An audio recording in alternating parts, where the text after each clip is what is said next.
ಈ ವ್ಯಕ್ತಿ ಒಂದು ಐಷಾರಾಮಿ ಹೋಟೆಲ್ನಲ್ಲಿ ಕೇವಲ ಒಂದು ರಾತ್ರಿ ಇರಲು 1,00,000 ರೂಪಾಯಿ ತಂದಿದ್ದ. ಆದರೆ ಆತ 1408 ನಂಬರಿನ ರೂಮ್ನಲ್ಲಿರಬೇಕೆಂದು ಕೇಳಿದ ಕೂಡಲೇ ವೇಟ್ರೆಸ್ ಹೆದರಿ ಹಣವನ್ನು ವಾಪಸ್ ನೀಡಿ ಮ್ಯಾನೇಜರ್ನನ್ನು ಕರೆಯುತ್ತಾ ಈ ವ್ಯಕ್ತಿ ಮೊದಲೇ ಪ್ಲಾನ್ ಮಾಡಿಕೊಂಡು ಬಂದಿದ್ದ.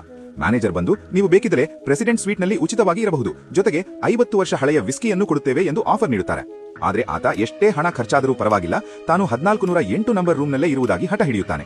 ಆಗ ಮ್ಯಾನೇಜರ್ ಗಂಭೀರವಾಗಿ, ಆ ರೂಮ್ ಒಳಗೆ ಹೋದ 1 ಗಂಟೆಯಲ್ಲೇ ನೀವು ಸಾಯುವುದು ಖಚಿತ ಎಂದು ಎಚ್ಚರಿಸುತ್ತಾರೆ. ಏಕೆಂದರೆ ಅದೊಂದು ಭಯಾನಕ ದೆವ್ವದ ಕೋಣೆ.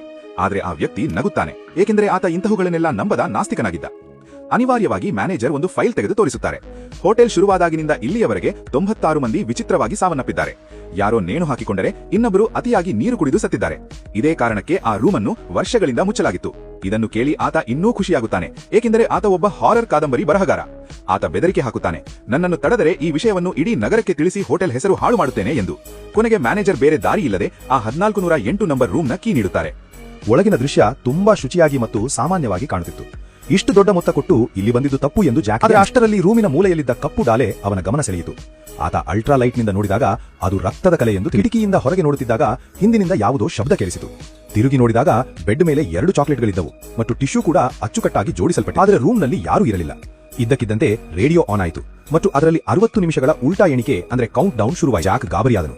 ಅವನಿಗೆ ಮ್ಯಾನೇಜರ್ ಹೇಳಿದ ಮಾತು ನೆನಪಾಯಿತು, ನೀವು 1 ಗಂಟೆಗಿಂತ ಹೆಚ್ಚು ಇಲ್ಲಿ ಬದುಕಿರಲಾರಿ. ನಿಧಾನವಾಗಿ ರೂಮಿನ ತಾಪಮಾನ ಹೆಚ್ಚಾಗತೊಡಗಿತು. ಅಚಾನಕ್ಕಾಗಿ ಕಿಟಕಿ ಮುಚ್ಚಿಕೊಂಡಿತು ಮತ್ತು ಅದರ ಗಾಜು ಜಾಕ್ನ ಕೈ ಮೇಲೆ ಗಾಯ ತೊಳೆಯಲು ನಲ್ಲಿ ತಿರುಗಿಸಿದರೆ ಅದರಿಂದ ಕುದಿಯುವ ಬಿಸಿ ನೀರು ಬರಲಾರಂಭಿಸಿ. ರೇಡಿಯೋ